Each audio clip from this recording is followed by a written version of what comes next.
Hello नमस्ते टचतिले। आज मैं नेपाल का सबसे खूबसूरत, सबसे फेमस, सबसे ऊंचा पहाड़ मनसलु हिमाल दर्शन करने के लिए आया हूँ। तो ये आज का नज़रिया, ये जो मनसलु माउंटेन का नीचे का नज़रिया है। आज का मौसम पर में बादल से ढका हुआ मनसलु हिमाल।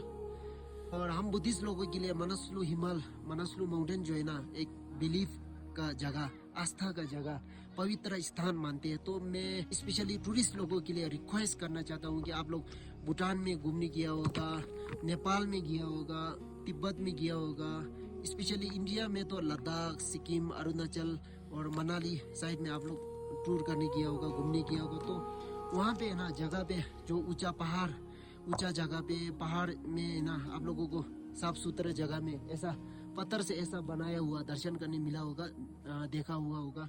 तो हम बुद्धिस्ट लोगों के लिए ना ये एक मानने का चीज़ है, बहुत पवित्र है ये हम लोगों के लिए। ये ना स्तूप है, स्तूप।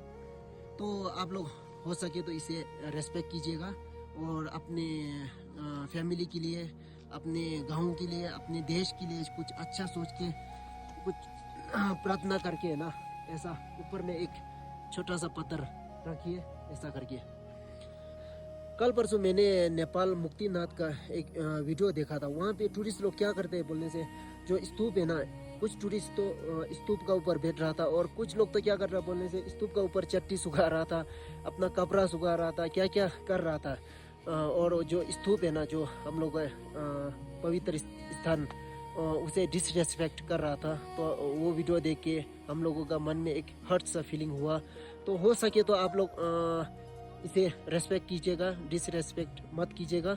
और वो चाहे वो बुद्धिस्ट हो या हिंदू या क्रिश्चियन या मुस्लिम, जो भी हो, अपना अपना कल्चर होता है, अपना अपना मानने का जगह होता है। सबको हमेशा है ना, अब जो भी जिस जगह पे जाएगा ना, एक उसे रेस्पेक्ट कीजिएगा, रेस्पेक्ट दीजिएगा उसे। आपको मानने की ज़रूरत नहीं है, लेकिन उसे आप डिसरेस्पेक्ट मत कीजिएगा, रेस्पेक्ट कीजिएगा।